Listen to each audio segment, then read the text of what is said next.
They'll blanket you in Wi-Fi and profit off the radiation. Congregation collecting the people for that Satan. I keeps it blazing, cause I can read between the lines. I ain't blind, we unwind what they're really saying. Genetically modify what you're tasting. Don't need that cottage promise, so now you live up in your mom's basement. Redesign time so your mind is always wasted. Program to crave the basics. Keep the beta in stasis. Pay the state, kid. You're in debt for being born. Messengers are more than just the price for being warned. Don't be alarmed. Disconnect from their machinations. Stop subscribing to the folly of own nations. Bone breaking ain't the answer, cause they seek the ownership of souls. Spread the seeds and watch them grow. Break the chains of control. Break the chains of control.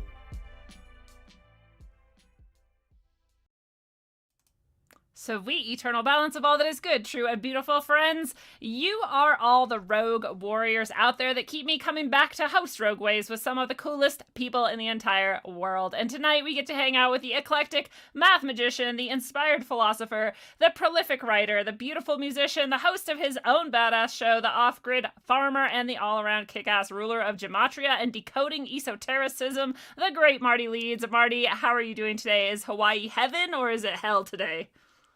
Thank you for the wonderful introduction. Hawaii is great, save for the satanic government. Yeah. You know, that always feels like a drag on things. It is. No, Hawaii is great, and things have been really good. Yeah, we've just been crazy busy. But yeah, I mean, besides the government, yeah, things are good. Besides what's going on, yeah, Hawaii's great. Isn't that can be like the only sentence you ever really need to explain to somebody about the government is like, besides them, life is awesome. Outside of all that, it's pretty much it. It's invaded everybody's lives now. So and their yeah, psyches. like we were just saying for like 2 seconds before we started. I was like working all day, and I did this notice of violation that we sent to like all the House of Representative people.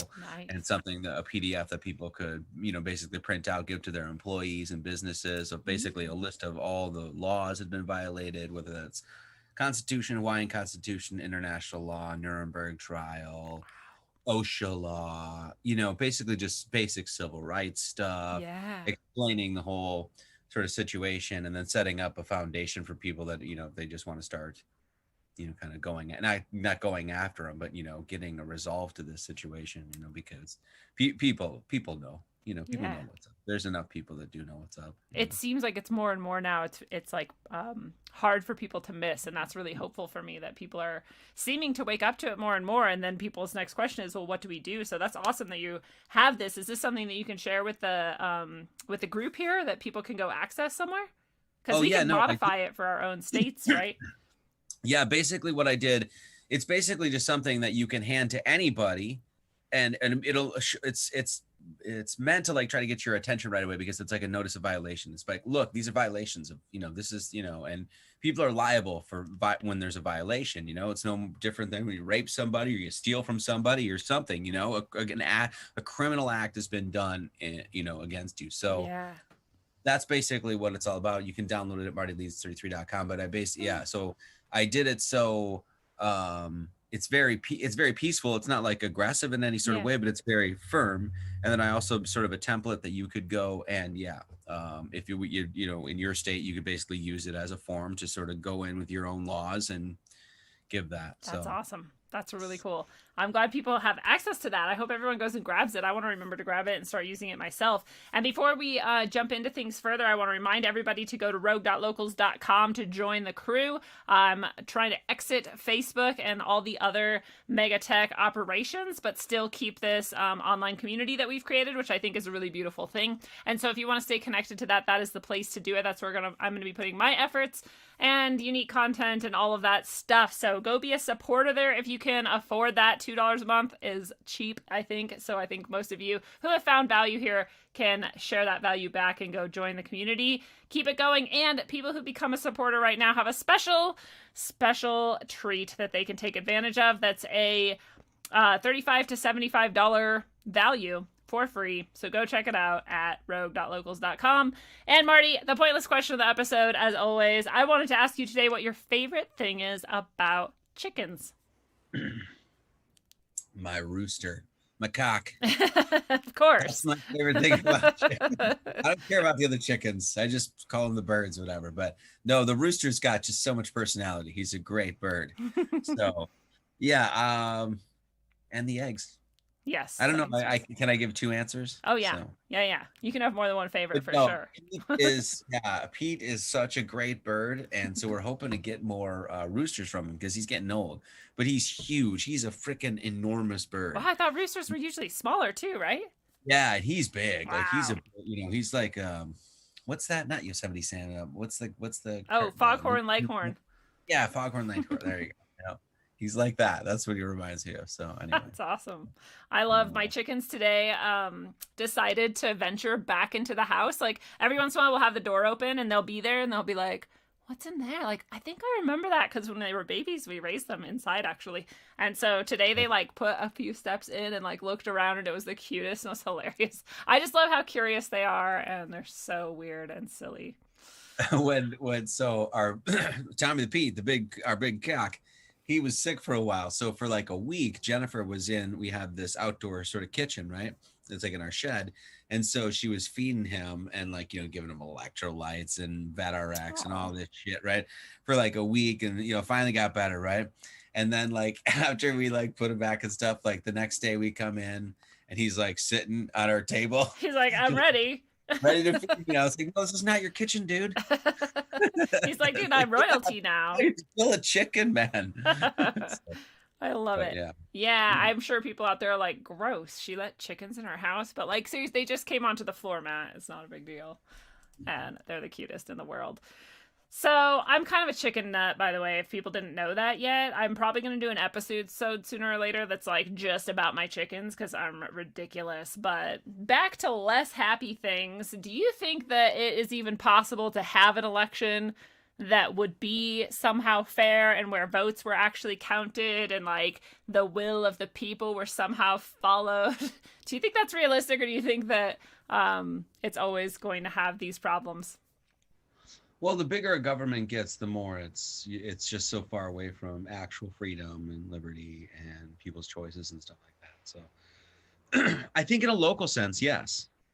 I don't know on a bigger scale though, Yeah. So like people can be a little bit more controlled and that sort of thing, but it's always been you don't even have to look at our alleged history of the United States of America, which is hugely, it's extremely questionable, but you just sort of look at the history of governments and they always like go corrupt, especially the bigger they get. As soon as you get power centralized, I was just talking to, I think, Cal Washington about this. And it's like, people have a hard time understanding like, well, why are so many psychopaths getting to these positions of power? And it's like, well, it's because it's sort of naturally created. As soon as you get that much control and power, eventually that shit goes to your head. I mean, look at Hollywood. Look at Justin Bieber, you know what I mean? And then you look at what they're doing and it's like the amount of power and control that these people have over people's lives and is amazing. And good people don't want to rule over people. Good people just want to live their lives. And so there's a vacuum and who gets sucked up into that? Well, fucking maniacs, man. It's absolutely true. You start looking at these governors and people are starting to look at these governors with new eyes now. Like Evers and Ige and DeWitt and Newsom and I mean, it was just like, who are these freaking demons, man? And how did we never really pay that much attention? I mean, like I've been pretty political most of my life, and I never really thought about governors and now all of a sudden governors seem like, have they always had this much power, or or are they just using it now? It's obviously illegal, a lot of it, but. Yeah, I mean the snake bit, it was like, and that's what we're looking at right now. And it took for a couple months for us to be like, what the hell happened? But that's, I mean, as far as I can tell, especially like look at like the mayor of Chicago, this is all a group of criminals. Yeah, that's what we're dealing with, and I wish more people would at least, because that's what's happening anyway. Whether you agree there's any sort of conspiracy or not. Or that they're working together, they're all, they all took some blood oath or whatever, whatever sort of Richie from Boston road you want to go down, which is a legitimate road to go down. Totally. But exactly, but they're acting criminally for sure. So regardless of your opinion, it's like enough is enough. And now they've become like celebrities. People are like, I love this governor so much. I'm like, do you really? A governor? That one? Why? Well, that's the I hope to turn that boat around. And hopefully people, not me personally, but I hope it gets turned around. The people's view of politicians, that these you should be always 111% skeptical of these people. Yeah. Just because of what I said, like good people don't seek out power over another. I don't. Yeah. You know, I'd like to consider myself, at least after some years, a fairly decent human being. You know, Pretty good. and I don't want to rule over anybody. Yeah. You know, I mean, we let our chickens free range, for Christ's sake. You know, it's just like, you're like, my goal is to get everyone as free as possible, in fact, so hopefully they don't need leaders. When I was a teacher, I actually hated that there was any expectation that I would somehow control anyone. I'm like, oh, I'll be here to like help you learn. I'm not going to control you. And then students would be like, well, what are the rules? And I'm like, do you need rules? Because if you need rules, then we can make some together. But I don't think you need them. I think you can just behave like a human being. And, you know, there's going to be consequences to everything you do, good and bad. And you can just figure that out as you go. Like, but again, if you want them, I'll help you make them for yourself. And then they were in this like position. They're like, well, fuck, do I want to make rules for myself? Like, I don't really, right? But then like, anyway, it was a whole experiment. But the whole goal is that you hopefully are helping anybody who does need leadership for a time get to the point where they don't need leadership anymore. And that is the exact opposite of our system. Our system's like, let us lead you even more. Let us tell you exactly what to do. Let us tell you what you can eat on what day and with which people. We would love that. I'm like, you want that for yourself? And it's a focus on like rules and laws and what to do, as opposed to a focus on teaching somebody how to make good decisions. Yeah. And think how to think. You know what I mean? Because you don't, if you make good decisions in life, or even if you can learn from making bad decisions, you don't need rules and laws. And even if you have rules and laws, it doesn't mean shit, because people will just break them if they want. It's like it's the great conundrum of having all these drug laws and gun laws and shit like that. Well, it doesn't matter, especially if you get to a place where the people that are judging or that are in control of like busting the people that would be criminally, you know, buying guns illegally and shit like that. Well, if they're in charge of doing criminal shit themselves, then the whole thing means nothing. Yeah. Just like that.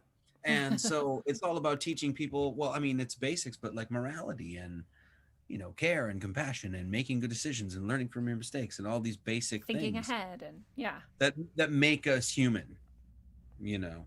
And so that's the things that they're trying to we're a bunch of anarchists here, apparently. Because that's like the principle, the basics, I think, of anarchy is that you have no rulers, but that doesn't mean that you have utter like debasement and chaos and just, you know, it's just not having those structures in place and knowing that people can take care of themselves and each other. We still can help each other, right? Just like I was like, well, I'll make rules for you if you need them. If you want me to do that, I'll do that. If you want me to high five you, I'll high five you. Like, we can work together. Yeah, I mean, we're going into some, I mean, the Great Conjunction thing is coming up, and they're talking Great Reset. And so it's going to be very interesting what they try to pull, because, you know, I mean, I just did a live stream today where Mayor Kirk Caldwell on Oahu over there was basically has this 4-tier system, and if the cases go down so much, then we'll get to the next tier, and some things can open up, and and then he basically ended it with, you know, until we can get 60 to 70% of the island vaccinated, but it's not mandatory vaccination. Well, how does that work? If you're not going to open up and let us be free until 60 to 70% are vaccinated, but it's not mandatory. And where did the 60 to 70% number come from anyway? That has nothing to do with anything. I mean, and who decides that? I mean, it's just, all of it is pure domestic terrorism. Arbitrary domestic terrorism. Yeah. And one of the things I pointed out in the violation pamphlet that I made was that, I mean, it breaks, like I said, Nuremberg trials. This is like, you know, informed consent. You know, it's all of a sudden your medical, intellectual, physical, spiritual autonomy is just gets, you know, completely, you don't have it anymore. And that's war. And I mentioned that's basically where we're at. I mean, these people, the government, whether they all the way down from like city to state to federal government are basically working in conjunction and have declared war on humanity. Lockstep. They're working Yeah. together. So that it reminds me too of that. Again, if our history has any reality to it, and if there is a story about the Pilgrims that's even remotely close to what actually happened, the idea at least is that these people got on a rickety boat and sailed across an unknowable perilous ocean and faced nearly certain death to go to a place they'd never been before. And they got there, if they hadn't died on the way, they were maybe pretty likely to die once they got there, just so that they could worship freely and have their religion intact. And now here we are, and we're like, oh, well, I mean, if it's scary enough to go and worship the way I want to, I just won't do it. It's okay. I'll just eat some mac and cheese in my microwave and fall asleep. One of the tiers, this was a spiritual tier, and it said, and it was allowed in every tier, but the first 2 tiers was only a 50% capacity. So you can worship your Lord and Savior, but it's about 50%. We're just going to dial it back. Half of you can. Just that whole, you can't make no law to exercise your religion freely and all that. Well. Except when there's a virus. Yeah. A virus. It totally exists. I don't know. I mean, I know, like I said, there's a lot of people that are woken up and no one wants to take the vaccine, but I think they know that people don't want to take the vaccine. So they're just going to keep hammering. I mean, the point I was going to make is that this is absolutely like a carbon copy or recapitulation of the Civil War, because people think the Civil War was about the North versus the South. And that's really a misnomer. It was really the people versus the government. Yeah. And that's what it's always been about. Any war that's not completely fabricated, like the Iraq War and the Vietnam, all that sort of stuff, which is, those all have their objectives. But when it's an actual war, it is the government versus the people. That's a really good point. Yeah. And so it's not said enough. Yeah. And that's what we're facing now. And I think one of the main issues are, I'm sorry, I'm just rambling now. No, sorry. Do it. That's the whole point. We want to hear from you. One of the biggest problems I see is that people are still on that, red-blue paradigm too, the left-right paradigm. And so it constantly keeps us being like, well, I'm fighting amongst them. Well, no, Trump. And meanwhile, it's like, look, guys, you guys are looking at a couple freaking long-time criminals. Yeah. It's like no matter how you cut it. It's like some of them are less criminal than others, perhaps, maybe, right? And I don't know, if you want to go down that road, you can do that. But it's that whole thing of the giant turd versus the shit sandwich or whatever, and you're literally screaming in the streets about how your shit is a better flavor of shit than the other person's shit. It's like, okay, I guess have fun with that. I don't know. I know my favorite was the left and right wing of politics is 2 wings of the same bird, and that bird is shitting on everyone. Yeah. That's absolutely true. That's about it, but that's where we're at. I mean, I keep saying it, and I mentioned it today, and I shared this video from Brian at High Impact Blogs, and is this old video 2017 when Trump is in office, and it's some gala, and Pelosi, everybody's there, right? I mean, the entire room should have been under arrest. You know what I'm saying? Yeah. Pretty much everybody there. And it's Trump, and this is 2017 while he's president, right after the elections of him lock her up, that sort of stuff. He's basically rolling the red carpet out for the Clintons. And he's just like, oh, these two right here. It's just I have so much respect for these two right here. He's literally saying that, and everybody's just like this. And yet, behind the scenes, there they are. And they're even playing it on C-SPAN and shit. Right there for you to see that they are all in the same little tribe. They're all in the same little group. And Donald Trump is saying it. And then you go out and you listen to the very mainstream media that's lying to you continuously about COVID-19 that you don't believe shit about. But when it comes to the political spectrum, you actually believe it. Why anymore? Yeah. What's the point? It's propaganda. And then you go out and you sucker punch a woman from the back in her head while she's with her kid because she's on the other side. I'm like, that's your ally. You just punched your ally in the head. You're just too stupid to know it. Yeah. It's sad.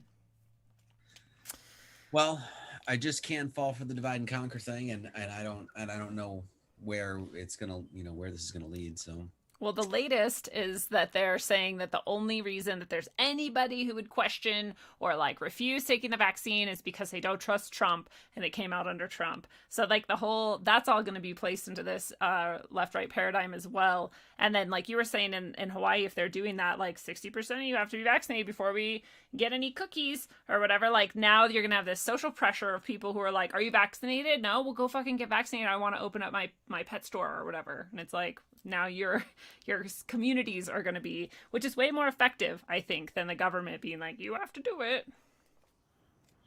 So yeah, more divided, more pressure. Know. It's interesting because like this, somebody was asking today, like this state is a very blue state. Hawaii is, right? Very like, can be kind of socialist. I mean, forget all that. This state is so corrupt when it comes to politics, right? But you get a lot of like the hippie contingent, very blue, liberal, extreme left, LGBTQ, that whole shenanigans, right? All of that sort of stuff.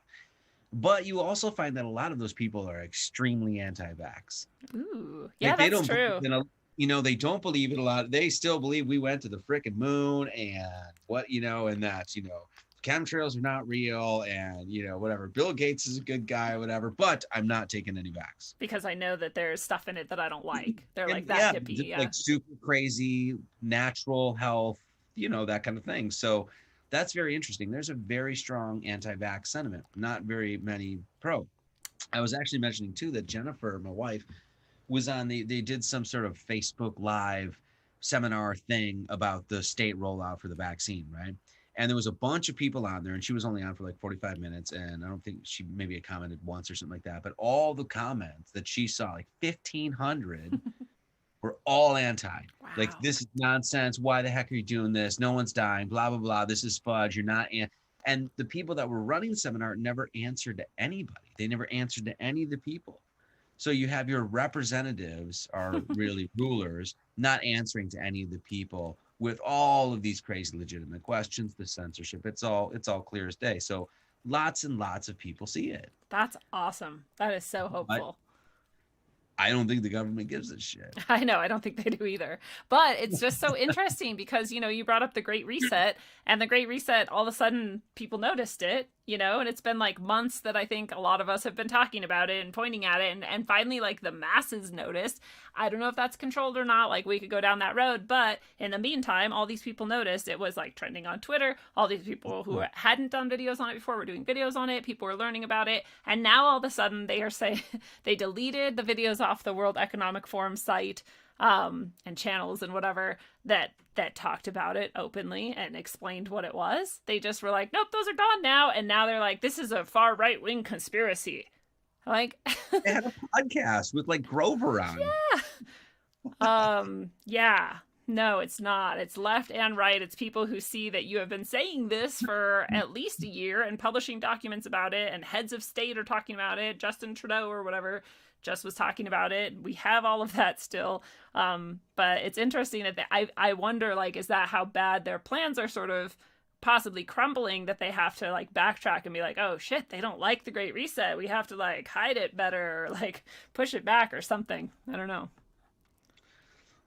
I mean, I like I said, I mean, the tyranny switch is on. I don't think they're going to retreat. That's not how, they're just psychopathic. They're just like, oh, no, we're just driving for it. They will come in. You will comply no matter what. And I think that's, once again, you try to find logic in the illogical when it comes to that psychopathy. Just, it doesn't exist. So they are, is in my opinion, I've been wrong many times, but in my opinion, they are marching on. And if they, they might have to change direction. They're just hiding the evidence, but they're still going for it.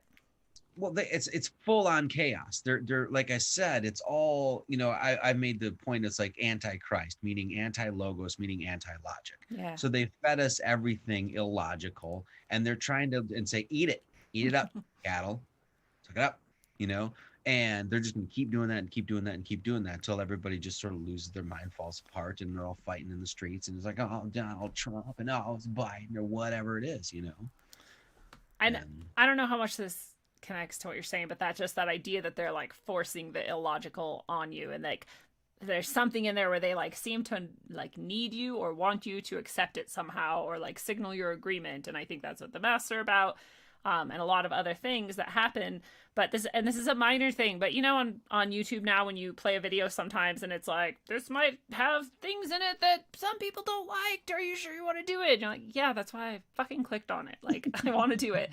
But thanks for caring so much about me. But now they have one that says, this video contains like questionable content or immoral or something. I have to find the picture and see what the exact wording is. But the two options you have are to cancel and get out, or to confirm.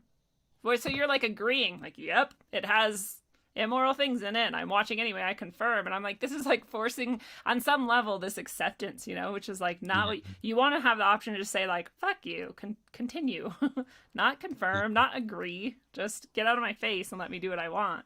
That's weird. It's a weird choice. It's a change. I haven't seen that one personally. I just had someone send it to me today. I was like, that's new. Well, that all of that rollout is so prevalent too. That's what I'm saying. Like, I mean, there's still lots and lots of people asleep. Don't get me wrong. There are people dancing in the street for Biden, and I mean, whatever, just all of that. Don't get me wrong. But people are seeing that, man. It's just like, you can't miss it. It's like doctors being censored, just all this, you know, fact checkers here and there, and everybody's kicked off YouTube and all of these other, you know, and Twitter is everybody and anybody knows Twitter is just a, you know, it's just garbage. Nonsense. So it's like, now we're getting Parler, you're getting brand new Tube, you know, BitChute has absolutely grown, DLive is you know, you're seeing all of these places that it's like, no, they're, you know, and you can't, at some point they're alt-right, or, you know, that's going to fail. Because it's this huge spectrum of people that are talking about all sorts of different things and trying to have honest conversations, that they're just shutting down. Yeah. And people are smart enough, even though people have been dumbed down to the degree that they have, they're still smart enough to see through a lot of that bullshit. And a lot of us are not letting those people go either. Like, we're gonna let you know. We're gonna remind you. We're gonna keep making videos. You know what I mean? Like, so.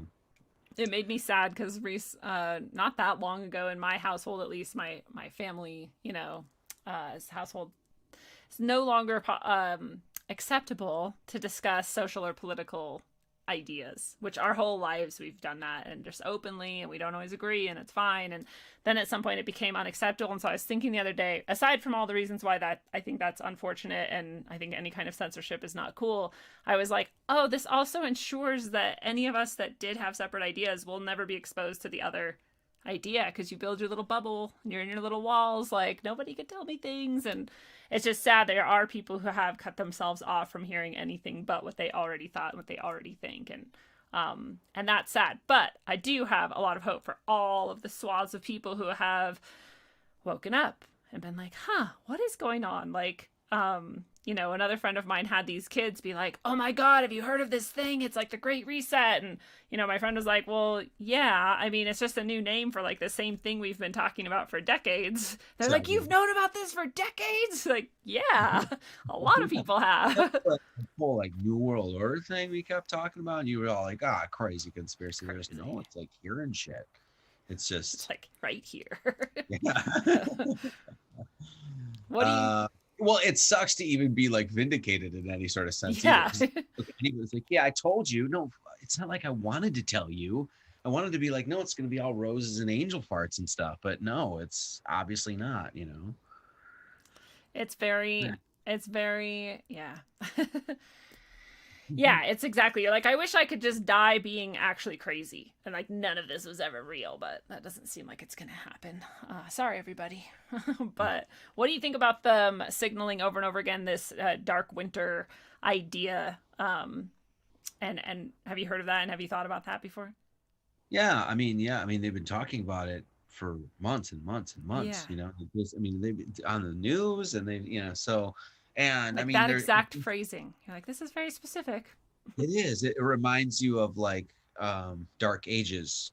It reminds you of famine. It reminds you of, you know, it's that sort of thing. Yeah.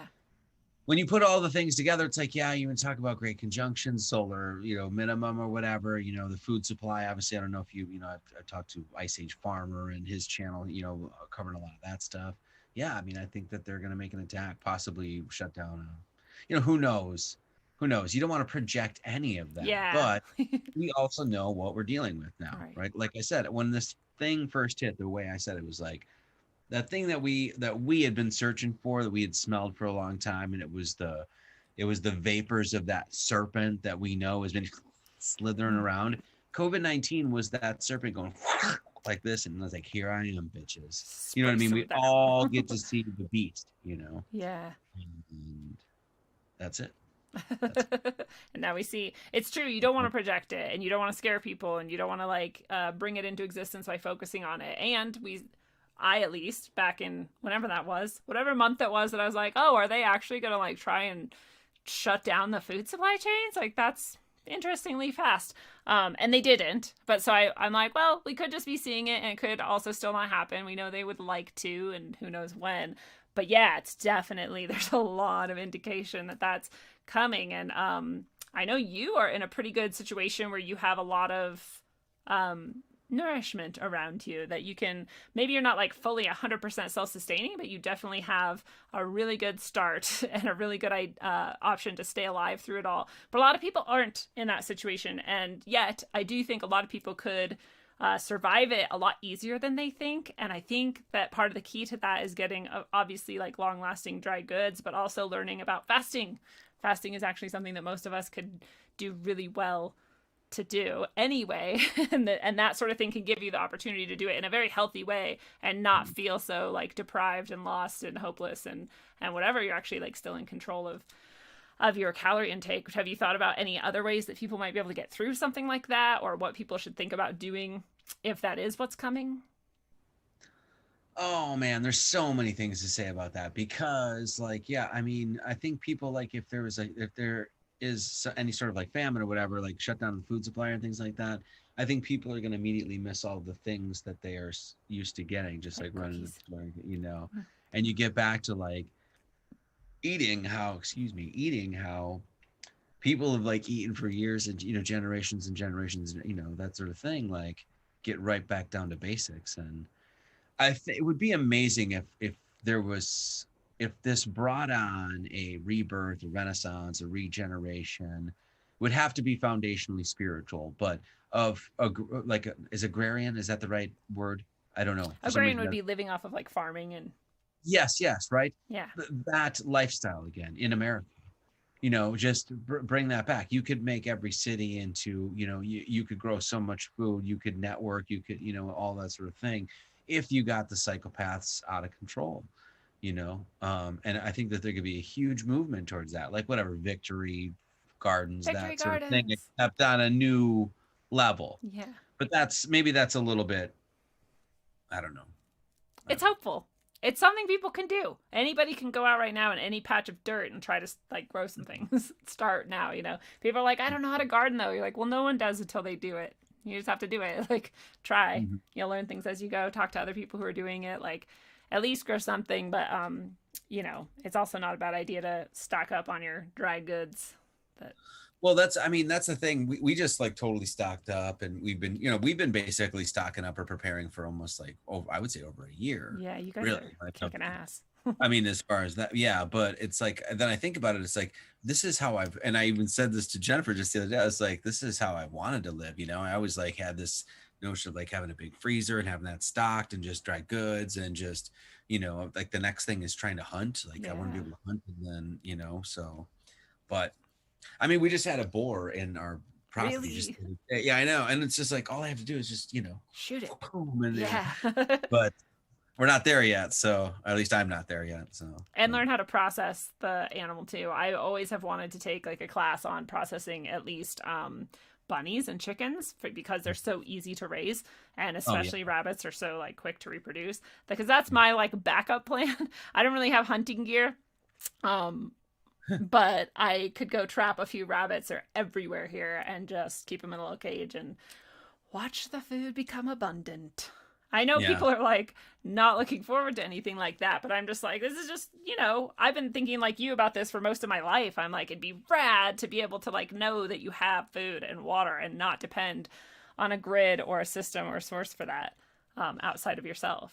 Well, that's the same. Like, if you get communities together doing that sort of thing, I mean, you could really, you know, I mean, you could get to the next level. Especially if people just started focusing on it, you know, because I mean, I didn't know shit. I mean, it's not like our place is amazing or anything, but Seems you know, amazing.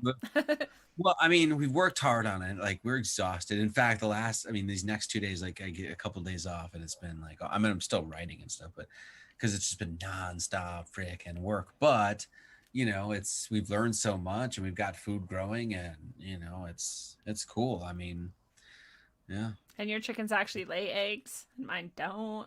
I don't know Really? why. Yeah, I have to figure out why. They're like 6 months old, and they're both heirloom sort of breeds, and so I don't know if that has something to do with it. But most chickens by 6 months are laying eggs, and ours are not. We're like, God, you guys are just spoiled little babies. Like, Give them time. Maybe they're gonna lay some like big ass golden eggs. yeah. We're like, we don't even really care because yes, because we love them like a pet, which is ridiculous. But I also really, like I said, like my reason for getting them is exactly this, to have some sort of food that I produced here on my own property. But we'll see. Oh, someone in the chat is saying 9 months at the most. So I guess we have a few more months to see. Snake Jones says. Yeah, Snake Jones would know too. Snake Jones, I like your sidearm, dude. I love that you just know Snake Jones. Oh, Snake Jones would know. It's nice. Maybe my favorite Rogueways quote ever. Oh, Snake Jones? Oh yeah, he'll know. That's rad. What was that? What was I just saying? I was just thinking about something. Anyway, that's gone. Oh, how hard you guys have had to work, and how you just now getting a few days off, and. Oh yeah, no, I was just saying like how we were getting a little annoyed because it's like always work, you know. But I mean, it was just because living off grid, it's like if you want to get water, you got to take the thing and then get and then drain it and then make sure clean the thing off and then clean this up and put that in, and then you got to fill the ice trays and make sure. And every time, it's always that stuff just to get water when your whole life all you did was. Yeah. Turn it on. You know what I mean? It's like all of that sort of stuff, which, after, I mean, the reason that we were complaining is just because basically with redoing this entire property, getting it all established, like doing getting the water tanks in and the gardens and growing everything and fixing everything, all, building decks and shit. And then on top of that, coronavirus, and then on top of that, working, and then on top of that, trying to write a book, and then on top of that, trying to do online lectures, and on top of that, podcast. It's just like, fuck. At some point, you just got to stop and be like, just, take a break, pump the brakes. It's going to be okay if there's some weeds or if, like, the ice isn't made yet. So it's what we're going to take this dark winter, try to focus more on writing. So. That's a bright winter. That's what we're doing here at Rogueways. We're making a bright winter. So there's one of the ways that you're going to make it a bright winter. I'm just like, I'm not going to let them take my psyche and use it for whatever fucked up shit they're doing. So they can go have their dark winter and I can't control them, but I can make my psyche focus on a bright winter. And that's what I'm going to do. Yeah. And if they pull the rug out from the whole world, I think that's going to wake the whole world up too, because people just are not going to, I don't think are going to take that, So we'll see. We'll see what happens. Yeah. One of the biggest, like you said, impediments to that is the right-left paradigm. Because if you realize there's a problem and that things aren't going like they're supposed to and there's an enemy, but then you turn to your neighbor instead of the bird that's shitting on you up there, then you can get caught up in that. So, but yeah, I have hope, especially with the Great Reset thing. I'm like, that's non-partisan. That's just a globalist plan. Yeah. And I'm what? Go ahead. What's that? I was thinking, like, in what world did they think that they could convince everyone that not having any belongings at all and not having any control over their lives at all is what they need and want, is a good thing. They're like, this is the glorious future we're making for you. And I'm like, that sounds like hell. Why? Who is convinced about this? Well, they got people through, years and years, I mean, decades of basically just, once again, destabilization, demoralization, destruction of family unit, things like that. But moreover, all of that, debt. Like everybody is in debt. So at some point, I think they're going to play, Captain Savior and roll in and be like, well, all your student loan debt is now gone. And everybody's like, yeah, I'm so crushing because I wanted to get, drunk and give blowjobs to dudes and not to spend $250,000 on my fucking education at a so whatever that's not it a is. good plan? Well, apparently not. Didn't work that well. Now the night manager at a frickin' 7-Eleven or something. Anyway. Yeah. So at some point, especially because there's a huge you know, the whole huge cross section of people that are buried with school loan, you know, debt and you know, house debt and things like that. Yeah, exactly. Right. That they're going to come along and be like, ooh, look at this, we're magical, you know, Like, we'll control everything, but you're fine now, you don't have, you know, just shut up though. Social credit score, are you vaccinated, are you tracked? I'm like, my social credit score is already probably really bad. I'm sure they've got them already, but the and yours too. Everyone in the chat, all of us here, but they're almost 800 social credit score, probably about 1. Yeah, negative. Oh, I forgot. By the way, that was a gematria joke that pretty much nobody got. I just gave you the math to alpha and omega. Oh.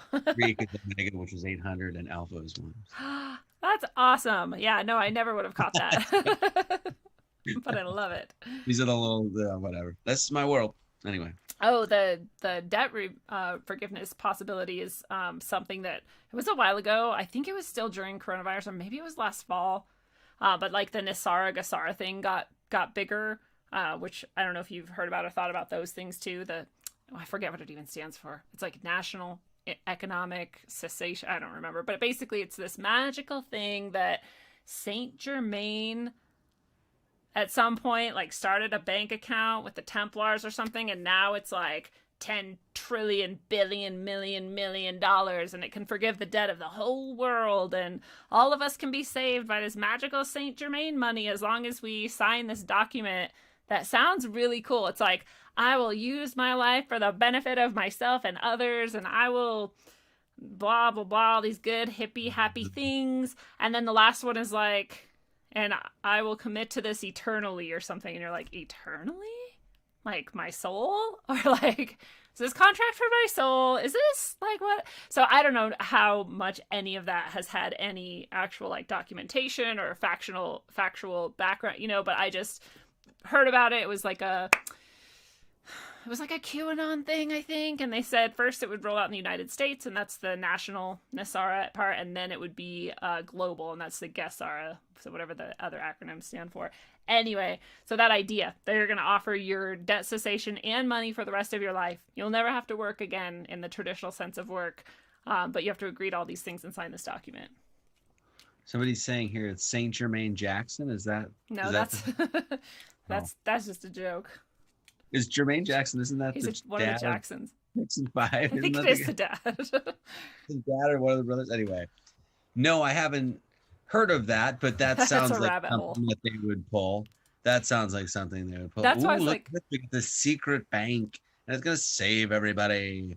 You know what? I think what they should re-implement, and one of the things I thought that they would do was, what the hell is it called? Jubilee. Yeah. You know, that is right, where every like 7 years they would just relieve all the debt. Yeah. That's a right.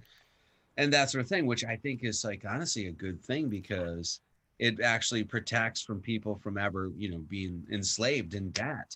And you know, I don't think you could get filthy rich. I think it's both. I think it just keeps it all kind of neutral. Exactly. There's a balance, because once you, you know, and that way you can't, you know, it also like, I think it would keep prices down for everything, because it's almost like in that sense, you would eventually have to build some sort of society or money system or whatever, where you could buy a house in, or buy the foundation or of the structure of a house and pay for it within 7 years, as opposed to some 20-30 year mortgage is what I'm saying. You know what I mean? So like, I actually like that idea, but I think the psychopaths are going to come in and be like, yeah, we're going to do Jubilee. Right. And it's like, everybody's like, yeah, everything's done. And then, but now we're control forever, and there's not going to be another one in 7 years, and just everybody, you know. And you have no private property, and you have no choice in anything. And we tell you where you get to go and what your job gets to be, and whatever, everything else. Jenny B in the chat is saying that Canada wants you to give up all personal assets for debt forgiveness, which is exactly what we're describing. But I don't know if that's happening officially. It sounds like it's a rumor for now. It is what the Great Reset indicates, and Trudeau did talk about that, so I would not be that surprised if it's like becoming official policy. That's what gonna. I mean, we see it's an agenda. That's what I mean. This is the thing. It's like, you know, for us, it's easy to see. Once again, right? We caught it within probably day 3. You know, March 5th. They're like, oh, or whatever. We're gonna just, you know, and then March 8th, we're like, okay, this is pretty much global. You know, next false flag, whatever it is. But that's what I'm saying. A lot of the people that are sick of this shit after 8 months, they're starting to ask questions. Like I said, I don't know if I mentioned this earlier, if I was on another podcast, but I mentioned there's people at work that they're like starting to ask me questions about what do you think about the election, because they're, or, or what do you think about Donald Trump getting coronavirus, or what do you think about and because I never say anything until somebody asks me, and then when they ask me I tell them exactly what I think, And then they're like, whoa, he knows a They're lot. like, whoa, you know a lot of shit. Yeah. Yeah, exactly. I hate to say that, but because I pay attention and they don't, and that's all it really is. And you've been paying attention for a really long time. Exactly. So immediately if once again you get a little, and people in the chat, once again, I'm not saying this to pat myself on the back, but you get adept at some of the stuff where you get to see, you can cut through the bullshit and you can be like, look, when I told them, when they asked me about the election, I said, look, we don't have elections, we have selections, right? It's not like Donald Trump and Joe Biden are the best people to represent the reds and the blues in America. It's nonsense, and as soon as you cut through people that are, questioning this stuff, they're just like, yeah, we know. Everybody in their heart knows it's criminal, man. They know it. You just got to kind of cut through and get there and be like, look, these people are ruining your lives right now. COVID-19, whatever you believe of COVID-19, you believe it's real bug, everything, has done nothing. Government has destroyed your life through and through. And that's a fact. Yeah, and if you snap your fingers and they go away, what is your life like right now? Like, wow, it's way better. Like, I'm not for necessarily getting rid of cops, especially not at first. Like, we'd have to work that out or whatever. I think that there actually is crime and that cops are the only thing that we have standing between us and really psychopathic people that I've known, at least, that are intent on killing and taking and doing whatever they want. So, like, unless I had a gang of people who was willing to hang out around me all the time, who were well armed and could defend me, because I don't know that I can always defend myself, and it would be ideal that we all could, but we can't. Anyways, besides that, I feel like there's not a lot that government ever actually does for me. No, I can't really think of much. Yeah, I mean, basically, government has essentially been ruining everybody's lives, as far as I know. I mean, everything from like, oh, I want to put an addition on my house. Yeah, nope. Well, did you get the builder's permit, and did you get that approved by the state? And is it in the zoning, this and that, and this and that? And it's one thing after another, and it's taxes on top of that. And then and then of course your property value goes up. That means your taxes go up. It's just everything. And at some point, and it's this line in the Declaration of Independence where it says, something about we allow evils that are sufferable while I totally spaced the line, but it's like we suffer under evils and we allow it because we're just good natured people, right? We're just like, oh, we let a little evil in. We know it's like, God, it's a pain in the ass and fuck these people, but whatever. I just want to go along to get along. And that's what I said. Good natured people. That's just what they do. They don't want to rule over people, but at some point it just pushes, and that's it, And that's where we're at, I think if you were watching Red Ice TV right now, it would be like, white people are nice until they're not. It would be something like that. White people are nice until they're not. Because, well, yeah, no, it's just a line of like, in a sense, like a lot of the cultures that I grew up with that were European cultures, right? Swiss, German, Irish, blah, blah, blah, like all of that, right? Just general want to get along, don't get along to go along to get along. They don't want to rule over people. They don't want to screw with anybody. They just, whatever. They just want to live their life, and they're willing to take a lot of shit until we're not. It makes me like, I'm like imagining this cartoon where we could like illustrate this, where you have just like a tribe of people that's hanging out. And then one day, like a giant, like stinky, horrifying, like beast just comes up and sits down and like stares at them. And they're like, okay, I mean, I guess we shouldn't judge. Or something. Yeah. And then like eventually it like starts like kicking them and like punting them out of their own house and shit, and they're like, I don't know, like, shouldn't we do something about this? And eventually it's like killing them, and finally they're like, okay, get out of here. This is just like what's playing in my head when you're describing that. Well, think about it in a sense too, like as far as like a traditional or sort of classical way of living, it's like you're gonna reject pornography, you're gonna reject the idea of like the extremist of the LGBTQ thing, right? In general, most people have just accepted all of that. There's like, okay, yeah, whatever, porn, whatever. Okay, you want to do transsexual, this and that. You want to be bi, whatever. Okay, and then they cross the line. Then they start showing kiddie porn on Netflix, and then it's like, okay, no, Yeah. No, you're giving and giving and giving and giving. And then you fucking went and you tried to screw it, whatever. And they're like, Watch how hateful. working. Yeah, and it's like alt-right conspiracy. No, that's not an alt-right conspiracy. It has nothing to do with politics at all. It has to do with morality. Yeah. It wasn't like, oh, how am I looking at this pedophilia? Am I looking at it through a Democratic lens or a Republican? Well, that's the other thing. I'm like, are you saying that Democrats are pro putting little kids in sexualized positions? Because that's pretty blunt and crazy. I don't know who's arguing for that. It's like there was someone who won an office somewhere and they're transgendered or whatever, which I think is probably should be the least important and interesting thing about them, as are any of our random identity aspects. But I just can't help but wonder, like, did they win because people were like, oh yeah, we have to have a transgendered person in office, or did they win because they genuinely have very good ideas and policies and represent people? Like, I don't know. It'd be interesting to try to figure it out though, because I bet it's more likely the former. I heard what's her name, Lightfoot or something, whatever, the mayor of Chicago, that tiny gnome thing that pretends to be human. I don't know what's going on with that person. They trip me out every time I look at them. I'm like, what? I don't. Anyway. Sorry. No. Isn't she married to like a woman that used to be a guy or something? Oh, I have no idea. And somebody look that up. Yeah. Somebody look that up. I'll try to. Wasn't she married to, right? And you're like, okay, whatever, do your thing. I don't really care how you live. Whatever. I can't stand agendas and telling people what to do and stuff like that.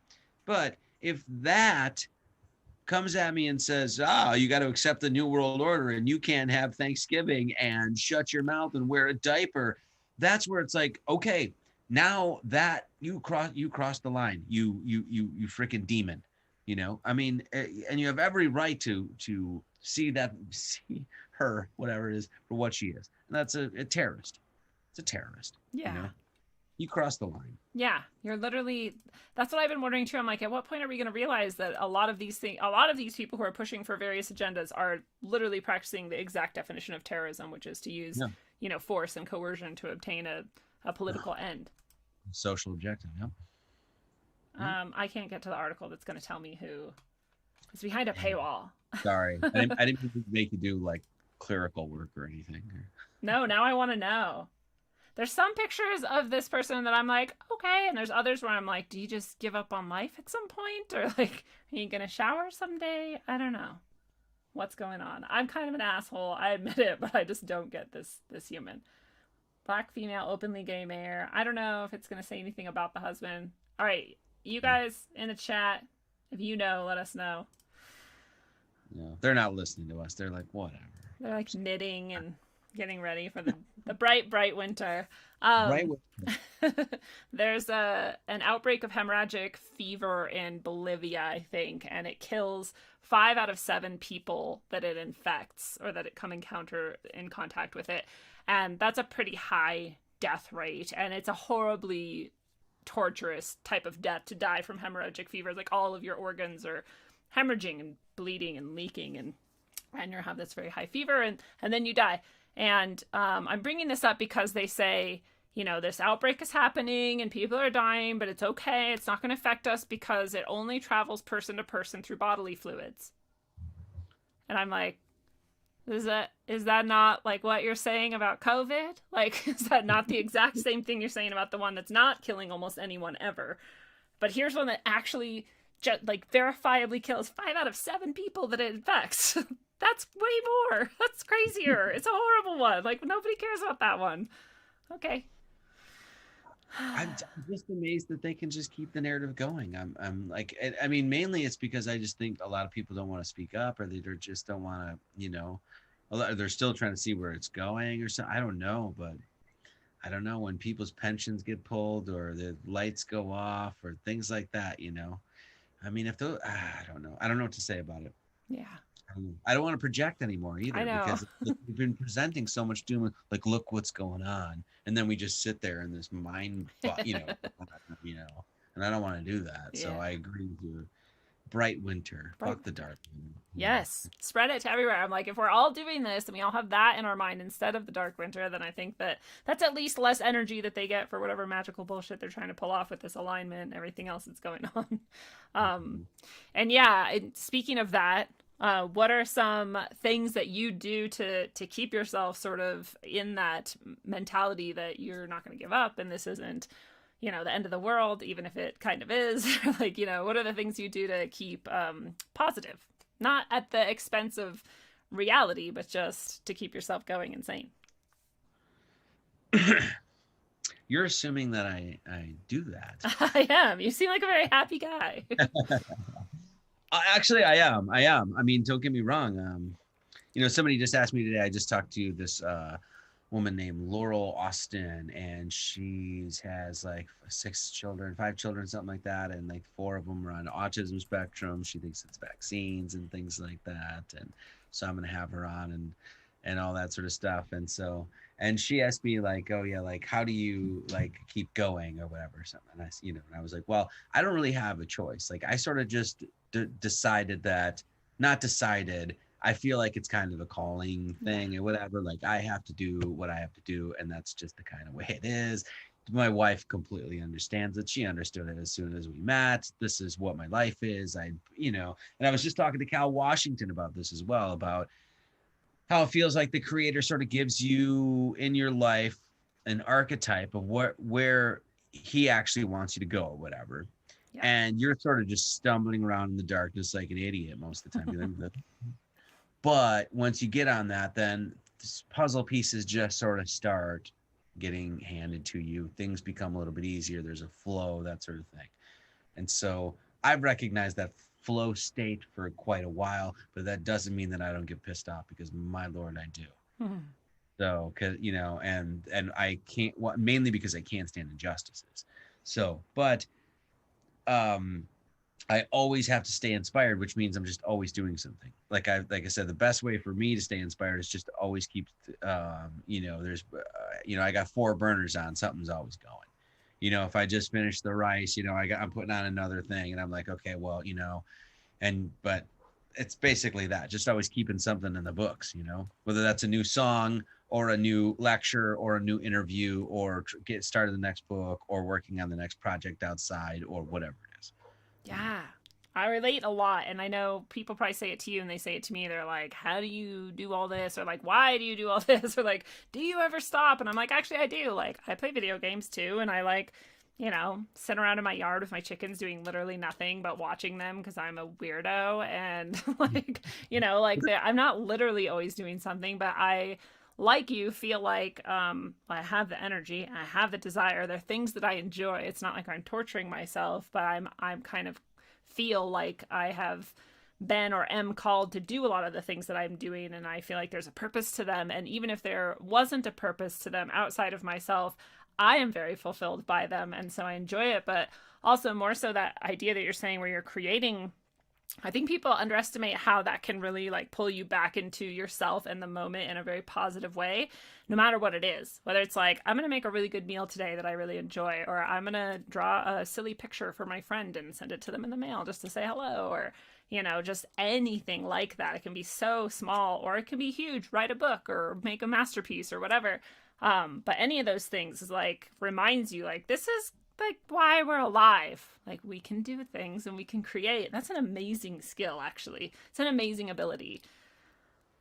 Well, it's interesting too, because I have friends, like I can do, because of the situation that I'm in, like I always felt like, man, I'm talking a lot about myself. I'm sorry. No, this is what people want. This is what we all want. Yeah, just for a long, like longest time, especially when I was younger, I always had this very introverted spark or streak or whatever, I could spend a lot of time alone in my own thoughts, imagination, and have no issue. Like I was never lonely, I can't say I was never lonely, but for the most part, I could keep myself entertained because I had a good imagination. I was always interested and inquisitive and shit like that, Yeah. And so growing up, realizing that my knowing that my entire life, I always felt like I was more inclined to be more hermetic, introvert, you know what I mean, that sort of thing, and just sort of, you know, reading books and things like that. And I knew growing up later on in life, 30, 35, that sort of thing, I knew that a lot of my friends that had children couldn't, because they were so fucking busy that they could read a book here or there, they could listen to a podcast here, but they didn't have the time to dedicate to absorb information like I could and like I did. Good point. And so I actually utilized all those years without even knowing where I was going, but absorbing and reading and studying and just ruminating and pondering and do, you know, philosophical meanderings and my, you know, blah, blah, blah, blah, blah, right? Doing everything from like meditative techniques and trying that shit and sensory deprivation tanks and blah, blah, whatever, all sorts of stuff, right? And so it made me realize, like, later on in life, like the Hierophant or somebody that like teaches like mysteries and things like that. It's like that, or the whatever, the guru that goes up the cold mountain and sits alone and lets the eyebrows grow long, and you know what I mean? That person plays a really significant role in society, just like the shaman does or whatever. And I felt like at one point, like, oh, that's my role. Like, and it made sense when I look back, even when I was a kid, you know? And so I don't know what you even asked or where that was going, but that's kind of what I feel like, you know, that's sort of the, like I said, the Hierophant, the guy that's here to like teach mysteries and do the things that I know so many other people can't. And I feel like I'm actually fulfilling that role. Yeah. And so in one sense, I felt like, you know, God has given me the archetype and I am fulfilling that archetype. So that is in and of itself very inspiring. Well, and they actually, that's awesome, because in the tarot, they're actually succeed one another, and you have to be the hermit before you can be the Hierophant. So you're just following the traditional path through the mysteries or whatever. Yeah, and well, the end too is to, well, I mean, you start out as the Fool, right? That's 0, and that's when you don't know anything and you're a dummy. And you're just, you know, and I don't know if you have the Edward Waite. No, deck. I have the Handel, which is the only deck I've ever had. It's such the Handel is so much the best. I love it so much because it incorporates everything. It has everything. It has the I Ching. It has astrology. It has Eastern, Western, Northern, Southern cultures and mythologies. Like, it's rich. It's amazing. It has Hebrew alphabet in it. It has runes. Like, there's more than I would ever even be able to master. I can't. But it's a really good deck. But in the tarot deck, you started as the Fool. Yeah. But then you end up as the last card is, at least in the minor arcana, right? Or is it the major? Major. Major arcana would be the World. Yeah. So you start out as the Fool. If you actually take the whatever, the spiritual quest, you end up realizing that you are a microcosm to a macrocosm. You're the world. You know? Yes. It's so awesome. I know all that stuff is like, yeah, it's devil worship and paganism. You're like, this is literally like the path of anything that is becoming. This is just archetypal progression. You know? And one thing I find so funny too is it's cards, dude. Like I can look at it the same way I look at it as a deck of cards. A deck of cards is no more occult than the tarot deck. Well, true believers who are hardcore hate cards as well because of that. They're like, same thing, devil worship. I think devil worship is devil worship. I think tarot is tarot. Yeah, exactly, right? Yeah, exactly. Devil worship is devil worship. Tarot is just, and the deck of cards, right? You know, this encodes a calendar. I don't think I did know that. Ace, 2, 3, 4, 5, 6, 7, 8, 9, 10, Jack, Queen, King, right? If your ace is 1 and your Jack is 11, your Queen is 12, and your King is 13, that means you have the numbers 1 through 13 and you have 4 different suits. So if you add 1, 2, 3, 4, 5, 6, 7, 8, 9, 10, 11, 12, 13, that equals 91. And 91 and 4 suits, so 91, 91, 91, 91 equals 364. Wow. And is it also... Then you have a joker, which would be a lot of times you have 2 jokers, one joker representing a lot of times the 365 day, and then 2 jokers representing 366, which would be allegedly the leap year. That makes so much sense. And is the same? I'm sorry, 1 second though. It's the same calendar setup as is on the Mayan Chichen Itza pyramid. The Mayan Chichen Itza pyramid has 4 sides and 91 steps each. It's one of these things that made me realize, studying this stuff, that there were specific archetypes of math in measuring time and things like that that were just in the ether, in nature itself, universal, that multiple cultures could come to encode in different ways, pointing to the same knowledge system. Wow. And that's what it was. That's exactly what it is. That's so cool. I love how you find that stuff everywhere you look. That is the, I don't know if you know this or not, or if this is totally off track, but is the 1 through 13 in any way indicative of like a moon cycle? Because aren't there 13, isn't there actually 13 moons in a year? Or is that just happenstance?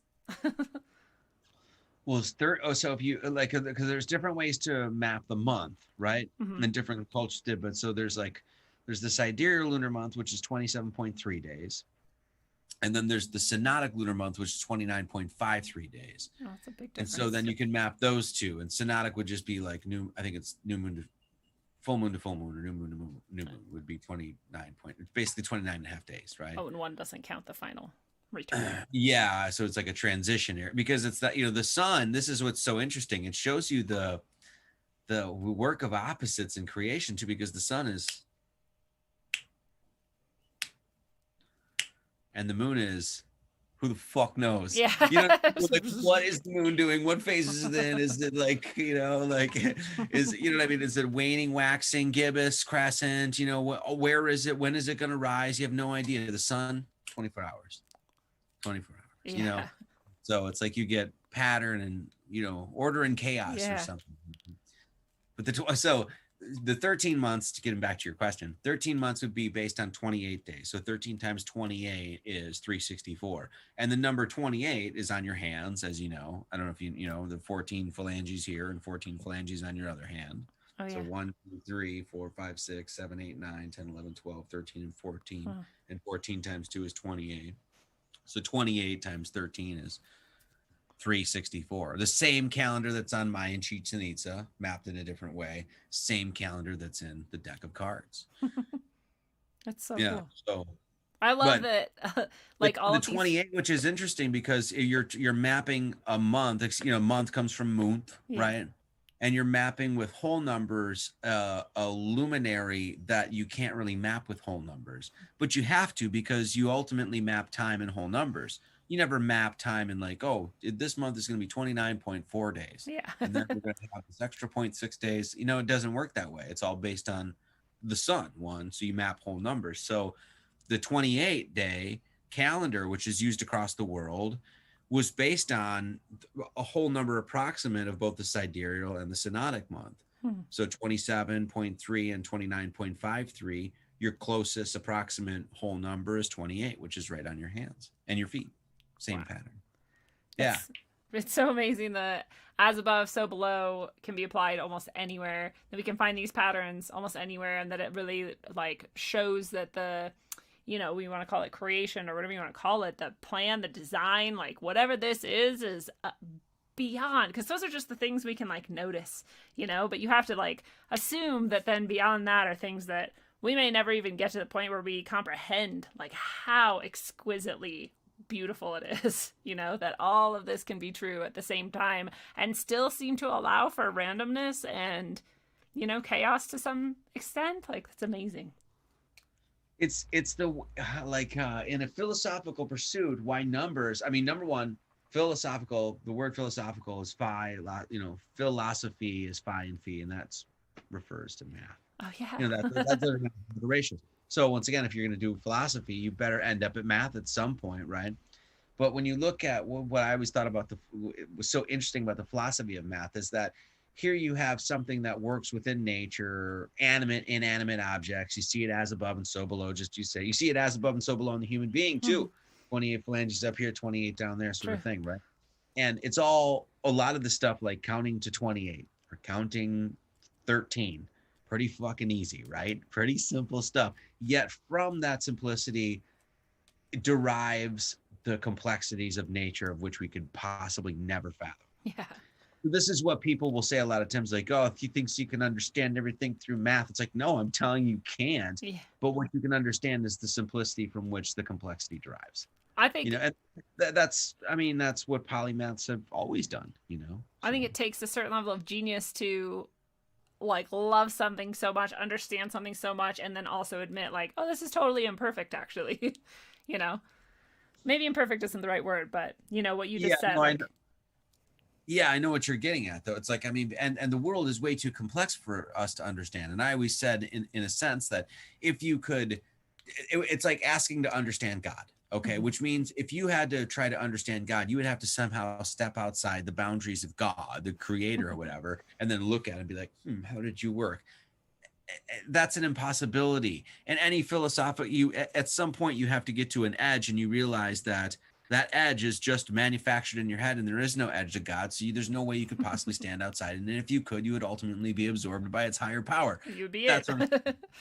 That'd be it. You'd be in the oneness of God. So once again, just like philosophical musings, you can never understand that complexity. You're not intelligent enough. And anybody that's had a psychedelic experience has directly felt this thing where I'm like, that is just so great. I can't even believe I'm having the rush of this ideas. It's just too much, but you can come back and you still get the essence of it, right? You still have that feeling of what that was. So I was just thinking about that today, about those times, especially with psychedelics, where you're like, I will never be able to express what I just understood. Like, I know it now somewhere in me, but I will never be able to like actually externalize it, which is insane. It's insane that you can understand something and not ever be able to express it. It really interesting thing. Like, I went with a bunch of friends, the group bus, like a long time ago. We went to oh shit, I just lost it. It was somewhere in Wisconsin. I forget what's the name of the venue? Alpine Valley, excuse me. We went and saw this concert. It was the Tibetan Freedom Concert. Oh yeah. And it was like Beastie Boys, Rage Against the Machine. I think Eddie Vedder played there or something like that. Anyway, that sounds rad.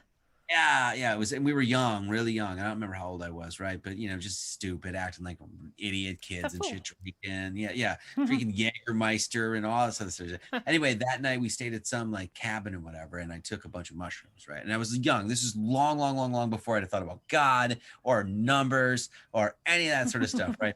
And then and I was like, it got towards dawn or whatever, and I remember looking up and being just like, holy God, this is just unbelievable, right? And in that moment, I remember seeing like a grid across the sky. Like, I was like, whoa, that's like 3-dimensional grid kind of thing. And it was that moment that stuck with me. And only years later, here I am basically saying the exact same thing to you that I experienced in the psychedelic trip. I was like, I can't possibly understand all of that, but do you know what I mean? Yeah. You're like, still that underpinning, that matrix there that you can. It's like things like that. It's like, really? Yeah. Is that, like, fuck. And then that's exactly what I was thinking too, is like, then when you have those moments and you're realizing and understanding all of this, but you can't actually like verbalize it or externalize it, and then you're realizing that you can never verbalize or externalize it, that's when you just start laughing so hard, because that's all you can do with it. You're like, I'm either gonna laugh really hard or I'm gonna cry. I don't really want to cry, I'll just laugh. Steak Jones, who would know, is saying you'll retain the mystery if you macrodose. Macrodose is what you were talking about. Maybe he meant microdose, or maybe he just means he retains the mystery. He's saying go deep. Oh, right. Hey, Willie. He's saying go deep, right? Snake Jones, you're saying go deep, right? You're saying 5 dried grams. Heroic doses and whatnot. Heroic doses. Anyway. Yes. And I don't any longer partake in macrodose is what he meant. Yeah, word. I no longer partake in the macrodosing, but I was just talking with Steve Poikin on the last episode that we did about microdosing and how positive it can be. And I don't know if you mess with either of those. I think we talked about this last time we talked, actually. Did we? I think we talked about it when I was on your show. For some reason. I don't remember talking about that. I mean, I don't remember talking about microdosing. Yeah. Oh, maybe I'm totally making it up. I don't know. I've done all sorts of that sort of stuff. Not like, but enough. And I do like, I think maybe we did talk about this because I do like to go into it every once in a while, but I always do it. It's never like just party or, Yeah. it's always like something that It's like a sacred experience now. it is. It's a sacrament. I really think it is. I Mhm. mean, I definitely believe in, when you were saying before about that, as above, so below, it's like all the stuff that's up here is down here. It's this sort of idea that there's this outflowing expression of the creator and his intelligence, or is as above as it is so below. Yeah. And nature is that. Good And point. so there's all of these things in nature that are there for humanity's benefit. You can also abuse the things, that sort of thing. I think mushrooms are one of them. Yeah. I think mushrooms are there. It's like God is like, hey, you know what? Every once in a while, you might need to just get out of that. I make the analogy like this. It's like mushrooms are like, maybe I said this to you. Mushrooms are literally like you're fishing, you're a fish in the water, and all of a sudden you get a hook. Yeah. And somebody yanks you out of the water. You're like flailing around. You're like, all this stuff exists. I can't explain it. And then the guy grabs you and you're flipping out. And then it takes the hook and then throws you back in. And all of a sudden, you're like, oh. And it just takes you out of that moment enough, or your life enough, to just sort of like reevaluate or like get yourself resituated. Yeah. And Reperspectivizing. Yeah, exactly. So I would do it for that, but it's been a while. I don't. Yeah. So. Yeah, I'm not opposed. I just I do other things. But now we've started this long discussion in the chat about how much to do and when and what and all that. So yeah. which is great. Don't listen to me. I have no, Yeah. Look. I don't advise. We are not doctors. I don't give advice at all to anyone. I never even say what to do. I just, I always give my perspective. So yeah, I try really hard not to too. One, because I think once it becomes advice, people are like, don't tell me what to do. And the other, because I'm like, I honestly don't know, but here's like my guess. Here's my perspective. Take that, whatever you want. Well, in the context of a bigger discussion there, I've gotten advice my entire life on like what to do and what, you got to go to college, or you got to do this, you should be, and it was all, as I came to find, always, for the most part, people were full of shit. They had no idea, or you know what I mean, or they just wanted to push their perspective or whatever. Or that's just like what that would work for them. They're like, you should buy a Ford. I'm like, you should buy a Ford. I'm buy whatever I buy. Yeah. Exactly. So that's pretty much it. I don't give advice because I don't know. I never liked people that gave me advice. Just like and plus my parents always basically directed me and sort of just said, just figure shit out, man. Yeah. Figure it out yourself. We're gonna say, don't be a dickhead, be moral, be upstanding, work hard, have good work ethic, that sort of stuff, blah, blah, blah, blah, get you on that path. But, figure it out yourself, And I don't know how over the years, how many people have tried to give health advice in one way or another. It's like, you got to go keto, you got to go vegan, you got to go vegetarian, you got to go, you got to go all meat.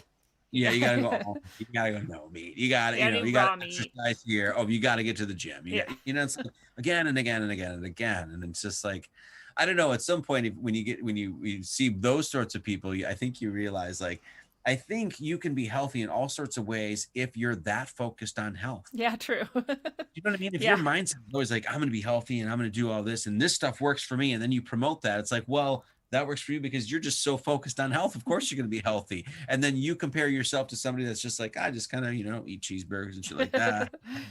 Well, they're in a different mindset, It's vastly different. But you think what your thing is works. So I don't know. Well, we had a random question in the chat of what our sun signs were, and they did not distinguish between sidereal or whatever the other one's called, the traditional one is called. Tropical, thank you. And I don't know if you want to share that information or not, but. Oh yeah, no. I think it'd be tropical. So it'd be like my sun sign is in Aquarius, my moon is in Aries, my ascendant is in Leo, and I like long walks on the beach, country, not Western music. And nice sunsets. I think that's what it is. So fiery. My Jennifer was just saying this the other day. It's like, well, your moon is in Aries because I get very fiery. I'm like, that sort of thing. But and then Leo, which is very heart centered, but also very fiery. So I would say. But then again, there's people that say, that none of that's real. Those are not even your signs and shit. So, but I will say this about astrology. The one thing that actually, the longest time I would, at least when I was younger, I was more inclined to get, more sciencey, pseudoscience, Carl Sagan, that sort of stuff. And then I remember my friend had this astrology book, and I can't remember what the guy's name was. I'll try to think of it, but it's the Book of Birthdays, I think is what it's called, the Big Book of Birthdays or something like that. But anyway, I read my January 31st, 1979. I read that passage, and I was like, holy shit, this is me to a T, like 100%. I read that. And then at that point, because I was super skeptical, I just turned to random pages and then I read that. I was like, none of that made sense at all. I mean, even the title of the page was like, Man of the Song with Words or something like that. And even all the songs that I had ever written were very wordy songs. I was like, whoa. That's pretty specific. Yeah. Very specific things, right? And it was like hit head on, because I was just like, whoa, that's just. So at that point, I was like, it really turned my eye, because I was just like, well, what is going on here? Why, like, how can all you those know this? things? It's interesting, because those are the things in life, if you're paying attention, I think those are doors being opened into mysteries, because you're like, huh. And if you continue to try to answer those questions, or seek out the answers anyway, that's when it starts.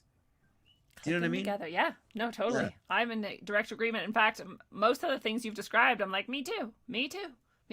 Like, I think I actually literally found that book, flipped my day, read it, was like, holy shit, that's exactly me. And then did the exact same thing and looked at a few others and was like, those aren't even close. Like, I think, is it a giant white cover book?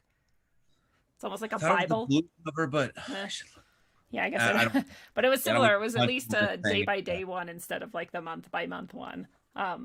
So it was pretty similar, but I think that's that skeptical mindset too, where you're like, this is probably bullshit, and things have to happen that are pretty concrete and objective in order to convince you that that's like, no, that actually, like, this happened. There's some substance over here, and then keeps you going. And you have to be both like skeptical and curious and honest, I think, to open those doors, like you were saying, and like keep walking down those paths, because any of those things can just kind of kick you off of that.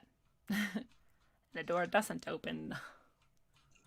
Yeah, and looking into astrology too, you have to have some humility, especially when you first start. It's like that you can't like know everything. Once again, like there's a certain abandonment of like, well, you can't, you in your pursuit, you have to get to a point where it's like, well, I'm not going to figure it all out, kind of thing.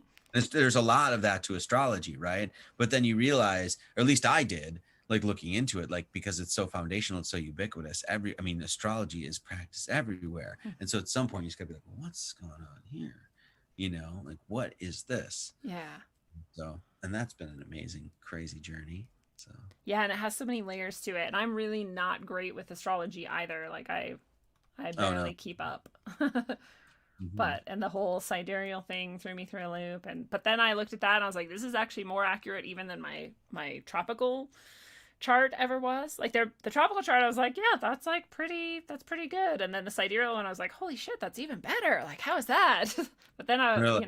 They're not too dissimilar, so it makes sense. But I think the other thing about astrology is that just like all the other like esoteric sciences or whatever, it like gets you, opens the door to the more magical way of viewing the world, right? And how God actually works in mysterious, magical ways. And that's exactly how it works. So that's why synchronicities become big for people.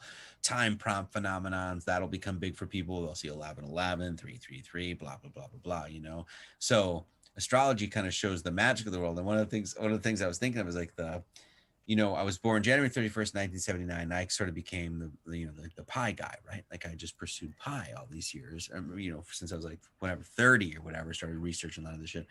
And I was mentioning before about how like there's sort of an archetype placed forward and you sort of fill it out and that sort of thing. And you just sort of stumble around trying to find it. And then years later, it's talking about the magic of the world, I found out that there's this guy, and his name is Daniel Tammet. And he recited, he's like sort of autistic, and he recited, I think, 25,219 digits of pi, right? And so I was, as I was researching pi, I stumbled across this guy. And I was like, whoa, that's crazy. That's a lot of digits of pi, blah, blah, blah, blah. And it turns out he was born on January 31st, 1979. Wow. That is No, so crazy. I know. Shit like that. It's like, what? Yeah. You're like, huh? What is that?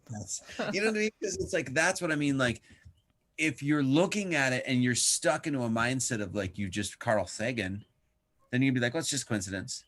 But if you've stepped into the doorways of the world of actual magic, then you realize, whoa, something crazy, strange, and awesome and magical is going on there. Yeah.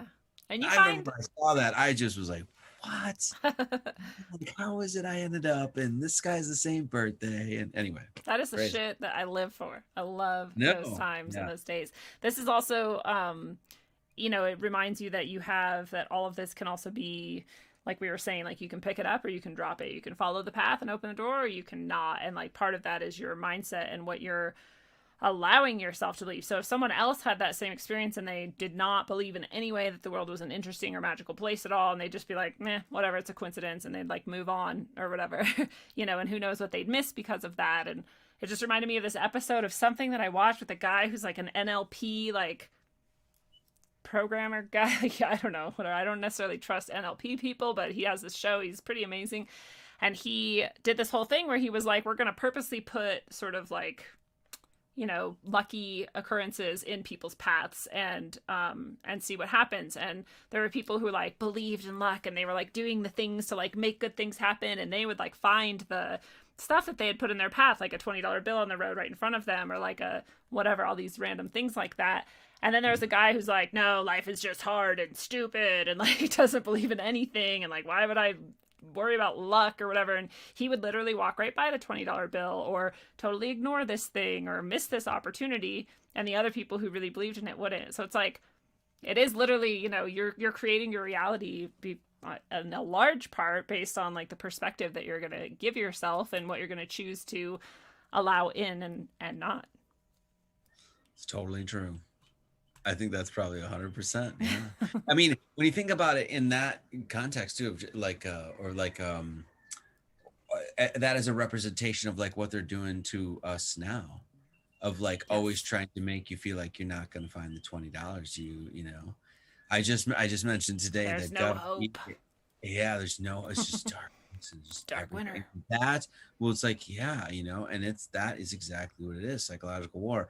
Governor Ige, I just played a little clip, just a 10-second, 15, 20-second clip of Governor Ige here saying something like, you need to stay apart, wash your hands, social distance, wear the mask, all stuff, right? And then he said, and act like, assume that you have it. Assume that you have the sickness.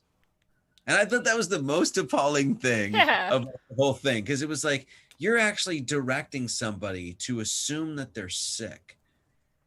As if like, have you done 101 in psychology at all? Have you read even one paragraph on the kind of stuff that, Which probably he has, and he's like, yeah, that's the point. I want all y'all to get sick. Sure. Yeah, exactly. It's fucked up. So it's that kind of stuff. It's like it can direct people, entire civilizations into the dirt. Yes. That's exactly what I'm like. That's exactly why I'm like, bright winter. It's bright winter. I'm hashtagging bright winter everywhere I go. I'm like putting everything I put out. I'm like, this is a bright winter, because I want to specifically not spend time focusing on or giving my psychological or magical energy to the dark winter. But I also want to counteract it if possible, as much as possible, and invite other people along too. Because I think people don't always realize how powerful they are. And every single person out there listening to this could choose to do the exact same thing. You can even sit down for like 5 minutes every day and just like imagine like a bright winter. Like, what did that look like? And what would it feel like? And what would it be filled with? And do it. And I'm not saying like we're going to pretend like we can have a normal Thanksgiving or Christmas or whatever. Like, we don't have to ignore reality in order to try to make our psychological state a happier one.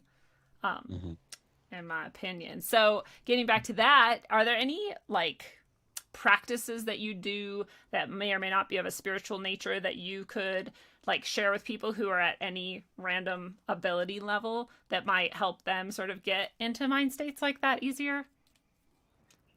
Oh my God. I feel like that was like totally left field. You're like, No, I'm just because I don't have ritualistic things that I do besides drink coffee and smoke weed. yeah, there you go. That's one. But that's You're those like, are you just guys things wake I do. up. It's not like I have to do that at the kind of thing. No, Yeah. it's just. But ritualistic is, I mean, to get people started. I don't know. The only thing is just stay inspired. Mhm. But so and to stay inspired, you have to go out and seek things. You have to constantly be reading something or investigating the next thing or looking into the next thing. The whole goddamn world's a mystery. So there's endless things to look at, you know. Do new So things. if you're going to inspire people or inspire yourself to get the next podcast out or write the next book or write the next song or whatever, or even be inspired to have the self-confidence to call people for an interview that you might not think, you know, because I've had that. You got to you have to inspire yourself. Otherwise, you know, you can't just be a vacant soul and be like, oh, I'm going to go out, you know. And so you have to stay inspired. And that, I think, I don't know. It's just like the people that work out a lot. You think that you just exerted a bunch of energy and now you won't have any energy, but you actually get more energy. Yeah. So it's kind of that thing, right? Until you burn yourself out like I have. Yeah, and then you take a break.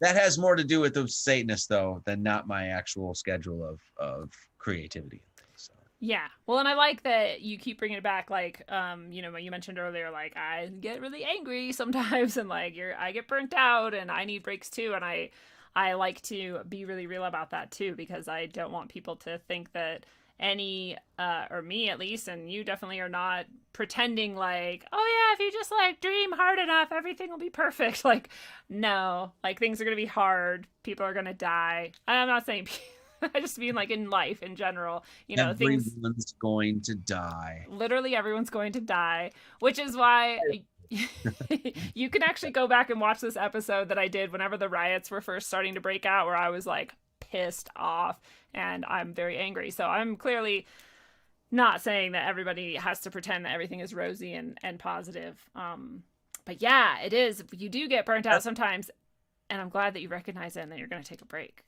Well, plus it's a false sense of like, there's so many personalities online that they just present this like, and that's glossy. And I think there's a lot of people that sort of need that because they just want to be like, look, I mean, in a sense, that's why they tune into like Netflix and seek out all these other avenues. It's they want, it's kind of an escape in sort of a way, but it's like, you got to be real about the situation. Especially this situation, like speaking about this, I'll cut right through the nonsense.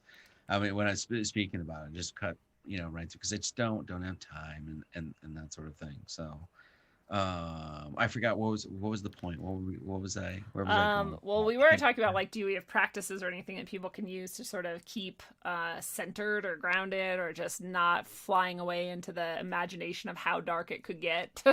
And then we were talking about staying inspired and finding new things. Yes, I will say this. I think Peggy Hall has said a good thing about this. You know who Peggy Hall is? Yeah, from King of the Hill. No. Oh no. Oh, from Married with No, Peggy. Her name though. No, Peggy Hall is from the healthyamerican.org, and she's actually doing a lot of stuff. I'm like, an asshole. That's right. That's cool. Like notice of violations. It's just a bunch of really good stuff. But she was basically saying that like the remedy for like depression and feeling like you can't do anything is action. Yeah. So you know, and it really is, because if you just sit around and mope and things like that, you're not gonna, So I try to remove yourself from it as much as you can. That's what I try to do, because it drives me insane when I'm in it, like lots of anxiety and that sort of thing. And then, just take action, create, educate people on all of the madness that's going on, start a freaking BitChute channel, whatever. Go for a walk. Maybe that easy. Go for a walk. Yeah, exactly. Yeah. And so that would be my suggestion. That's a very good suggestion. Even though we both just were like, we don't give advice and you guys should go take a walk. But, it's not really advice. We're just saying this is what we do. When they tell you can't take a walk, then I don't know what to do. Yeah.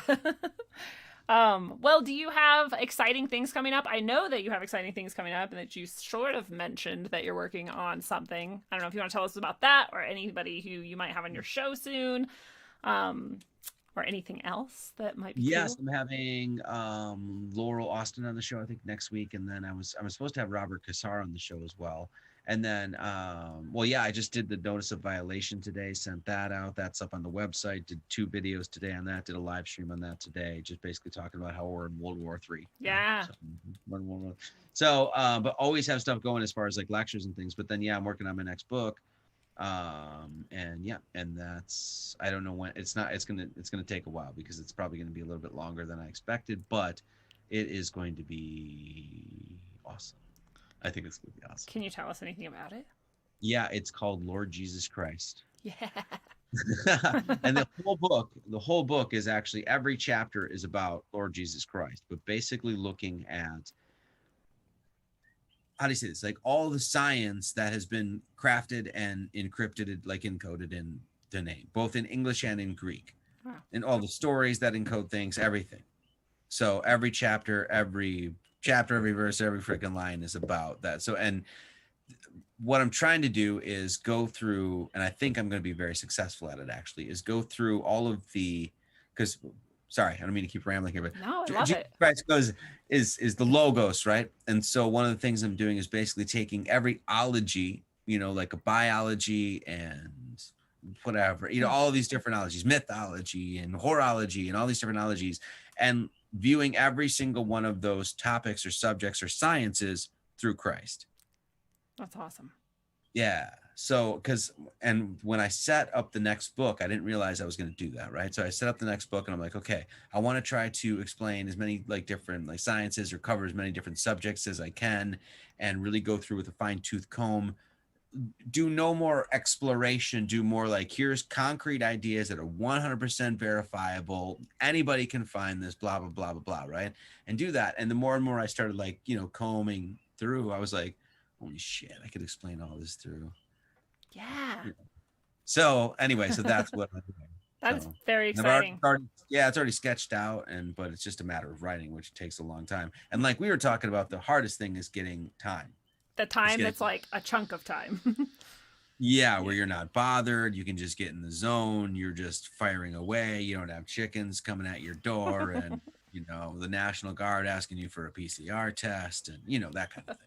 I don't know why that made me, the National Guard thing made me think of Somewhere Today. I'm on this like weird app that's like next door, and it's like so you can talk to your neighbors or something. And my neighbor wanted me to get on it, so I got on. I never go on there, but I get updates every once in a while. And the one I saw today was like, in case contact tracers come, and I said something about a scam. So I was like, oh, is someone like talking on that very normie app about how this is all a scam? And so I clicked on it and it was like, no, it's saying that if someone comes trying to contact trace, they might be just trying to fish for information. I was like, oh, that's not gonna be a problem, because no matter who comes that says they're contact tracing, they just get to leave right after that. Well, as soon as I know what they're doing, they're out of here. But yeah, they'll be coming too. Contact tracing, that aren't they doing the same thing? Aren't they trying to fish for information? So yeah. What's the difference? Get the fuck off my property. Exactly. Like, oh, hi. Oh, you're what? Okay, bye. You can get off now. Yeah. I'm sure, and poor people, I'm sure they're going to be misled people who like need this job, blah, blah. I'll try to be kind to them, but remind people how they can find you and get that document that you're talking about, all the laws that are being broken and other rad things from you. Oh yeah, well, MartyLeeds33.com is the best place. I'm not on BitChute or Library or Parler. I'm not on any of that stuff. Eventually, I'm going to get on something like that, but I've sort of just waited for the dust to settle a little bit and try to find the best, some of these, that actually rise from it. And I think Parler is looking pretty dang good. I know Brand New Tube's looking pretty good, and so I think I might try to start reaching out to that in the next few months here, unless, I don't know, the apocalypse happens then. Yeah. Anyway, but we got to keep going forward as though it's not, just in case. Exactly. And so, yeah, MartyLeeds33.com, best place you can become a member. There's tons of stuff there. Books, podcasts, music, documentaries. I mean, tons of stuff. PDFs, all that sort of thing. And then, yeah, Marty Leeds Live on YouTube and on DLive. Yay. That's awesome. Yeah, I'm also just made a Parler account today, and I have the locals for locals only account. And like you, I'm like, I don't know, there's a million things and you could go a million ways at this point because it's all sort of splitting up. But Rockfin, I think if you're not on Rockfin, maybe you want to look into that. Rockfin? ROKFIN. I actually, Sam Tripoli was on my show. He told me about it months ago. I think I tried to apply. I don't think they ever got back to me. I think they're kind of picky, but you have such a huge following. I bet they'd immediately be like, yeah, you can be on Rockfin. And I think it might be not lucrative, but you might get some sort of compensation for it too, which would be nice. So I don't know a lot about it, but you might want to look into it. It sounds cool. And hopefully I can join people there eventually. We'll see.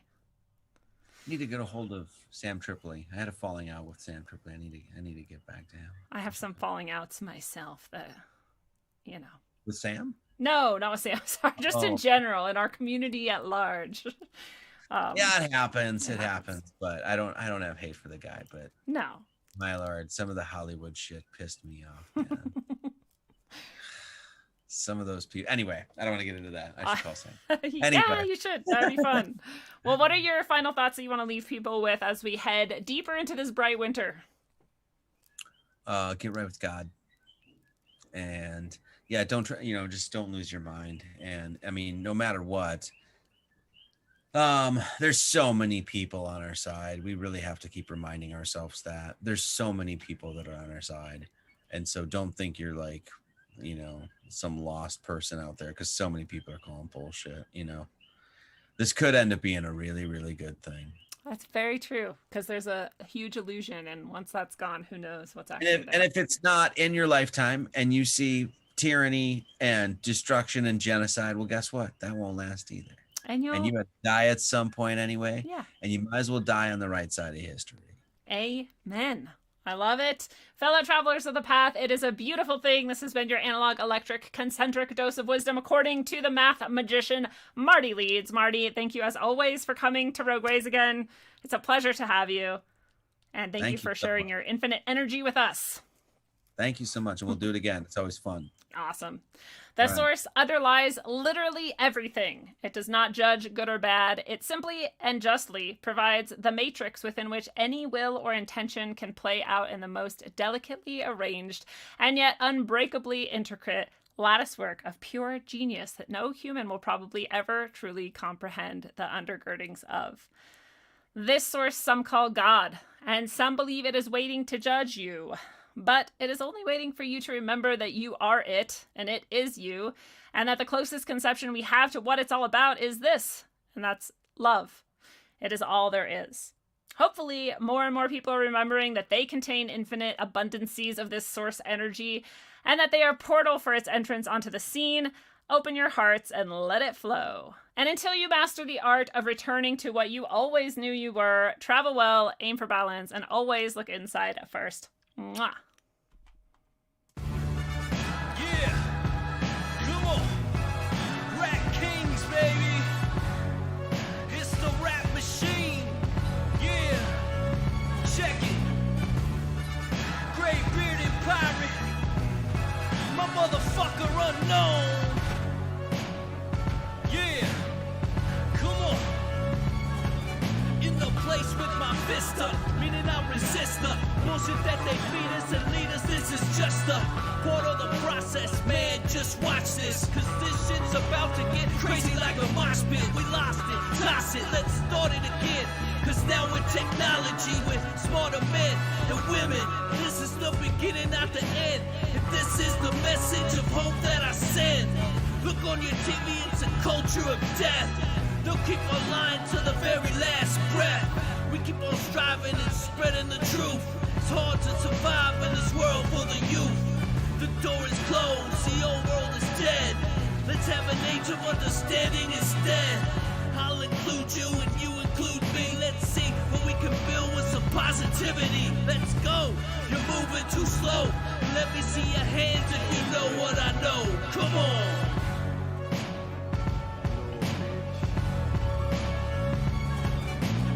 Rap like mummy, ain't no dummy in my rhyming. Started flowing freestyle and now they rhyming loud silence. On with the violence, bodies piling with the gray-bearded pirate. On your TV in 4K 3D virtual reality. Casualty of urban warfare. I know but I'm not scared, just prepared and aware. Shining my light through the tunnel of hope. Into the rope, but I'ma give it one more pull. Till the family is full. Take the bull by the horns and lead it to the slaughter. That would be harder and you would be softer. Sometimes I'm a monster and you forever imposter. which is champagne and lobster. This royalty, the way it was supposed to be. Hopefully the new door opens and the old one closes, with way more focus and growth to mold us, and the truth that they should have told us.